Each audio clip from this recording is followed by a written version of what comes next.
Embarking on a new career is always exciting. Today you're joining the list of people who work on the railways, keeping the world's people and cargo running smoothly. There's a lot to learn, but you'll be taking it step by step. Let's start by looking around. Find each of the markers and look at them.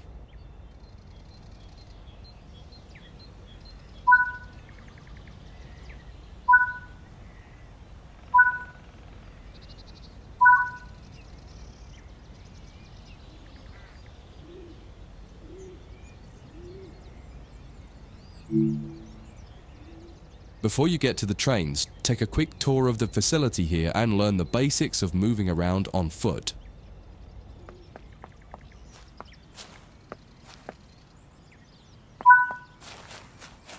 Your current objective is shown in the top left of the screen.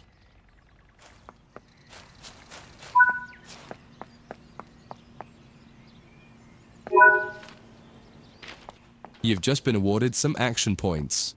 These are displayed in the top right corner of the screen and count towards your overall experience level for the game. This is one of the many route tasks you can discover. Keep an eye out for other tasks that will ask you to place, collect, or fix a variety of things. Head into the main building to continue your induction. Walk over to the waiting area.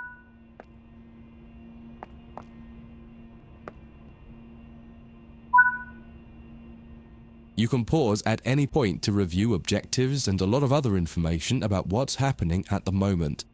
Try it now and then return to the game after you've had a look round.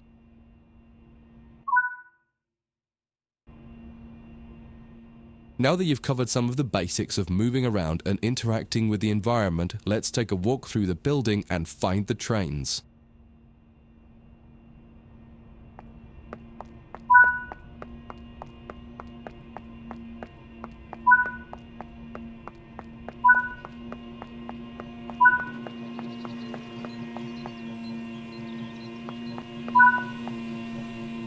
This is Central Square.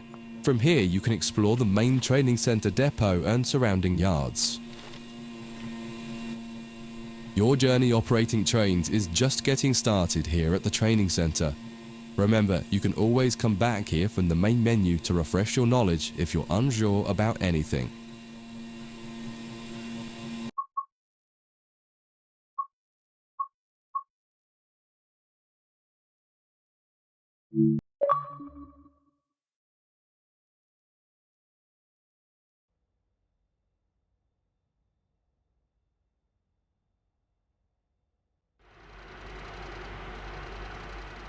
In this training module, you'll learn about the on-screen overlay known as the heads-up display, or HUD. You'll see it when you're in control of a train. You can configure a range of parameters for the HUD that affect how it looks in the game settings. In this tutorial, you're going to take a look at the two main types of HUD and make a first choice of which one you prefer. Get started by climbing up the ladder.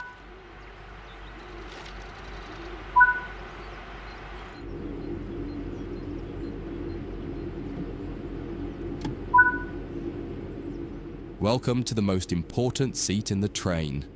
Before you can start learning how to make the train move, you're going to need to understand what the HUD is telling you. There are three types of HUD. The one you're seeing now is the normal HUD. You'll learn that first, and then take a look at the minimal HUD next. There is also a simple HUD, which is essentially a cut-down version of the normal HUD. The HUD is a guide to show you what the train is doing, how you're doing, and what your next objectives are. You can tune what's shown here using the game settings. The main part of the normal HUD is the speed display in the bottom right.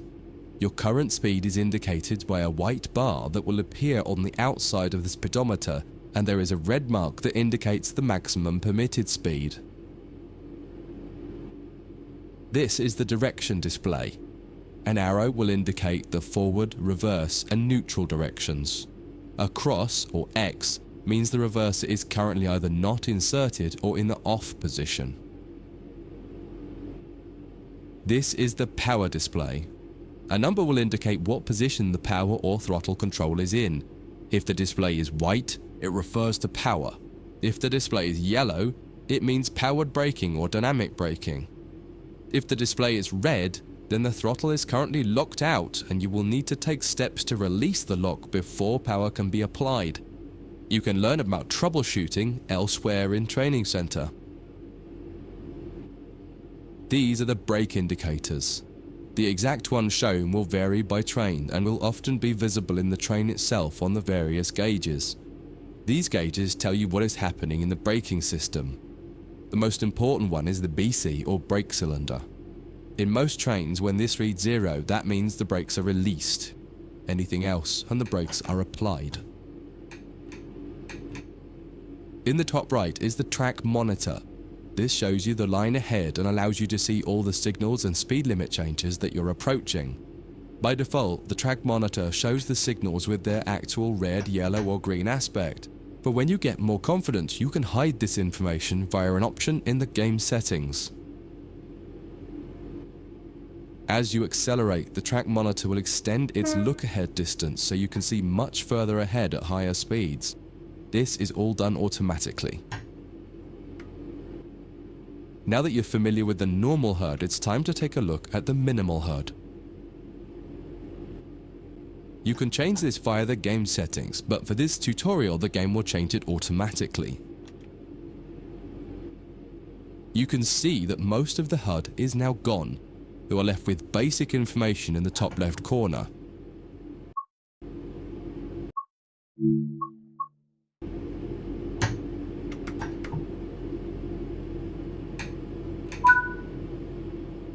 The minimal HUD immerses you in the experience of driving the train. Use the train's real gauges as much as possible. In the top left corner, you will see the information about your next objective and some limited information about what the train's doing, such as your current speed, the speed limit, and the gradient.